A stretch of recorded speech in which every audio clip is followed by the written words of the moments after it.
চীন ভিয়েতনামকে টপকে বাংলাদেশের তৈরি পোশাক। করোনা মহামারীর মধ্যে বাংলাদেশের পোশাক রপ্তানিতে সুখবর এসেছে। যুক্তরাষ্ট্রের বাজারে পোশাক রপ্তানির প্রবৃদ্ধিতে চীন ও ভিয়েতনামকে টপকে গেছে বাংলাদেশ। একক দেশ হিসেবে বাংলাদেশের পোশাক রপ্তানির বড় বাজার যুক্তরাষ্ট্র।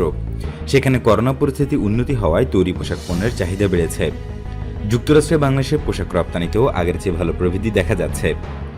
চলতি পঞ্জিকা বছরের জানুয়ারি থেকে জুন পর্যন্ত 6 মাসে যুক্তরাষ্ট্রে বাংলাদেশের পোশাক রপ্তানি আগের বছরের একই সময়ের তুলনায় বেড়েছে প্রায় 27%। আর্থিকভাবে এর পরিমাণ $313 কোটি। একই সময়ে যুক্তরাষ্ট্রে ভিয়েতনামের পোশাক রপ্তানি বেড়েছে 20.45% এবং চীনের বেড়েছে 26.77%। অর্থাৎ এই সময় পোশাক পণ্য রপ্তানিতে প্রবৃদ্ধি অর্জনে প্রতিদ্বন্দ্বী দুই দেশ চীন এবং ভিয়েতনামের চেয়ে এগিয়ে বাংলাদেশ।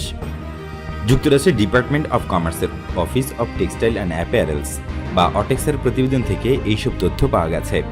বিভিন্ন দেশ থেকে পোশাক আমদানির পরিসংখ্যান নিয়ে অটেক্সা তাদের প্রতিবেদনটি তৈরি করে। পোশাক মালিকরা একে সুসংবাদ হিসেবে অভিহিত করে বলছেন, যুক্তরাষ্ট্রের করোনা পরিস্থিতি উন্নতি হওয়ায় সে দেশের অভ্যন্তরীণ চাহিদা চাঙ্গা হয়েছে, যে কারণে বাংলাদেশি পোশাকের রপ্তানি বেড়েছে। পোশাক রপ্তানিতে বাংলাদেশের প্রধান প্রতিদ্বন্দ্বী চীন ও ভিয়েতনাম। 2020 সালের মার্চ থেকে করোনা সংক্রমণের বিপর্যয়ে পড়ে যুক্তরাষ্ট্র, ফলে দেশটির আমদানি রপ্তানি ব্যাপকভাবে বাধাগ্রস্ত হয়।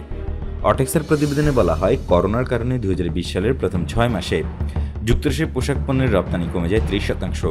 ওই সময় বাংলাদেশ থেকে পোশাক আমদানি কমে প্রায় 20%। তবে চলতি বছর দেশটিতে ব্যাপকভাবে মানুষকে করোনার টিকা দেওয়া শুরু হলে পরিস্থিতি নিয়ন্ত্রণে আসে। এর ফলে অভ্যন্তরীণ ভোগ ব্যয় ও মানুষের কেনাকাটাও বেড়েছে। এর ইতিবাচক প্রভাব পড়েছে বাংলাদেশের তৈরি পোশাকের ওপর। চলতি বছরের প্রথম 6 মাসে যুক্তরাষ্ট্রের পোশাক আমদানিতে উৎফলন দেখা গেছে, যার সুফল পাচ্ছে বাংলাদেশও। স্থানীয় পোশাক রপ্তানিকারকরা বলছেন, তাদের হাতে যুক্তরাষ্ট্র সহ অন্যান্য দেশের প্রচুর ক্রয়াদেশ বা অর্ডার রয়েছে, ফলে আগামী মাসগুলোতেও ভালো রপ্তানির আশা করছেন তারা। যোগাযোগ করা হলে নিট পোশাক মালিকদের সংগঠন বিকেএমই এর সহসভাপতি বলছেন, করোনা পরিস্থিতি নিয়ন্ত্রণে আসায় যুক্তরাষ্ট্র, ইউরোপ সহ অনেক দেশ দোকানপাট খুলে দিয়েছে, ফলে বিশ্ববাজারে তৈরি পোশাক পণ্যের চাহিদা বেড়েছে।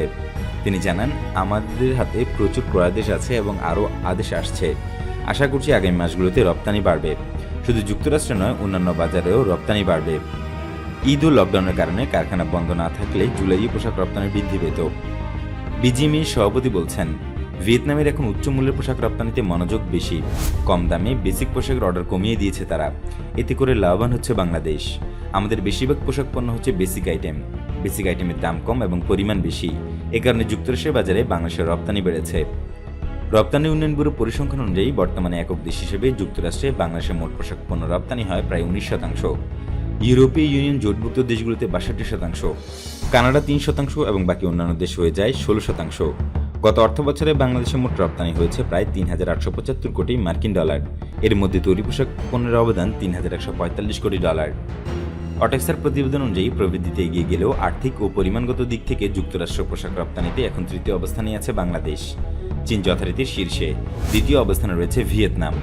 চলতি বছরের প্রথম 6 মাসে মোট $3,538 কোটি পোশাক আমদানি করেছে যুক্তরাষ্ট্র। এর মধ্যে $732 কোটি পোশাক গেছে চীন থেকে, ভিয়েতনাম থেকে $681 কোটি এবং বাংলাদেশ থেকে $313 কোটি পোশাক নিয়েছে যুক্তরাষ্ট্র।